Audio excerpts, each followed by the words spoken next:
Hello everyone, movie synopsis here. Today I am going to explain an American horror science fiction romantic black comedy film Spontaneous. Spoilers ahead, watch out, and take care. The opening scene of the film starts in Covington High School. Mara Carlisle is a senior in a small suburban town. One day a classmate senior student Catalin spontaneously explodes, spraying the surrounding students and classroom with blood. She combusts in her pre-calculus class. Blood splatters everywhere, and a chaotic situation is seen in the college. Everyone in the class starts to get scared and shocked as they see their classmate got exploded. This brings high nervousness to students. Mara aka Catherine Langford is a strong and brave girl. The exploded blood was also sprayed on her boats. In the next hour, all the class students are brought to the nearby police station, where police record their statements and witnesses. Police take their shirts and boats and everything where blood was sprayed on. The students are kept inside another room in the station. Mara is telling students that this is something that can happen to anyone. Students get more and more shivered and trembled by her words. Parents reach the school and take their kids home. In the dark night, Mara gets a text from a random person telling her that he had a crush on her for the last 2 years, and then they start texting each other. The next day, Catalin, who was exploded, has a memorial. All her classmates look deeply sad and impacted by this tragedy. Mara sits in with her best friend Tessaka Haley Law at a local cafe. Both have a dream of buying a beach house someday because when they were kids they had seen 2 old ladies smoking and drinking. Mara puts so many mushrooms in her coffee, something she has been doing since her childhood. Dylan comes in and joins their conversation. Dylan was the one who texted the crushing message he had on her for 2 years later. Dylan praises Mara for her powerful words in the police station. This makes her feel really nice, and she starts loving the conversation. This leads to Mara going to the bathroom with Dylan, where she vomits something she does right after taking so many mushrooms in her coffee. Dylan tells her about his dad's death. This makes her feel sad. The next morning, Mara and Dylan go to their school ground to watch an ongoing match. They suddenly witnessed one of their classmates Perry explodes like Catalin, and everyone runs out in disperse. Mara hugs Dylan tight in the room as she looks worried and desperate. Mara's parents are anxious about humans exploding. They inform Mara about the new school and to start going to another college. At night, Dylan comes in the new van he bought it recently. He takes Mara to a night party where their schoolmates are also playing. Mara drinks too much. Both go out to the hallway as they talk about their life experiences. They get close to each other and start kissing. All of a sudden another new explosion takes place. Both run to the room and find blood spatters everywhere. As the deaths continue, life in the small town unravels. The high school shuts down. The next day, Mara and Tess are setting with Agent Carl Rossetti aka Yvonne Orgy. They want to find the reason behind all this explosion. Agent Roseti's conspiracy theories become stranger and more paranoid. She tells the girls about implanted tracking devices and cover-ups. She's eventually taken off the case, but she still hangs around to investigate. Mara then goes to Jenna Dalton aka Lane McNeil. She is famous for drug selling, and she supplies drugs to all the students in college. Mara wants to buy the drugs. Dalton agrees to sell her the drugs. They went out to the drug location where drugs are stored. Joe is driving the car. They are all laughing and talking while Joe explodes in the car, leaving the girls baffled. Mara asks Jenna to drive the car, and when she gets into the driving seat, she is exploded too. Only Mara remains in the car, truly baffled. The car is upside down in the field.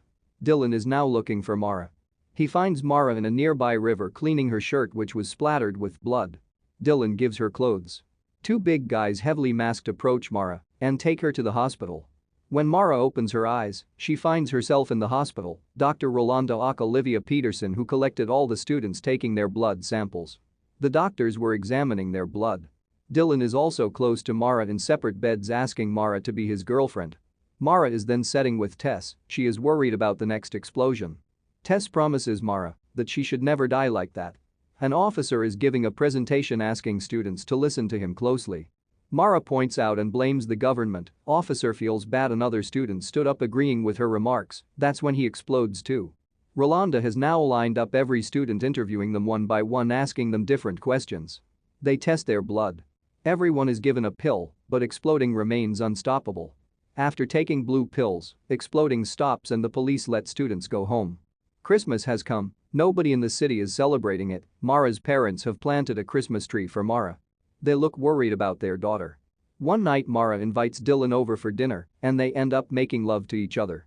The next day Mara goes to Rossetti, asking about her health and test results. Mara is reassured that she is fine. She goes back surprising Dylan with a happy birthday. Mara takes him to a beautiful room where they start dancing together. Mara and other bored seniors lobby to reopen the school so they can graduate. 4 adults agree to teach classes like yoga and the Bible. The school has reopened once again. Classmates are back to the school. Still, students seem anxious, but Dr. Rolanda gives them hope and confidence that the blue pill will be given to the American people, preventing a further explosion. The students seem excited and one volunteer comes to the center. He gets exploded. Students start running in chaos. A few more bodies exploded. Mara runs out as she hugs Dylan, who was looking for her. Maria hugs him, but after some time, Dylan combusts right before Mara's eyes. Mara understandably spirals after Dylan's sudden death. Dylan's explosion makes Mara crazy as she starts walking on the road fully spattered with blood. She is taken to the police station. Her mom comes to rescue her. Mara is devastated and traumatized by the incident. Her dad tells her that Dylan's mom wants to know about what happened to Dylan. Mara looks depressed and she doesn't talk. Mara has become an addictive alcoholic, offering her dad a bottle of whiskey.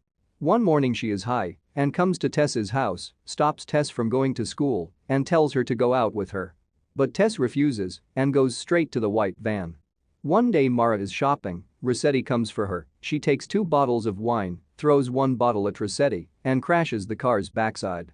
Mara's parents are now angry at her, scolding her for drinking too much. Tess meets her at prom and tells them about leaving the city.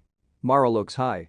When Dylan explodes, Mara confesses to Tess that sex was never that great and Dylan's death made her feel alive. She begins drinking to the point of blacking out nearly every day. The remaining seniors hold a prom. Adults allow them to be unsupervised and enjoy free-flowing illegal substances. Mara has started believing she brought on the combustion curse by hating the people who died. She grabs the microphone, preparing to confess. Before she can speak, other kids start stepping up to the stage.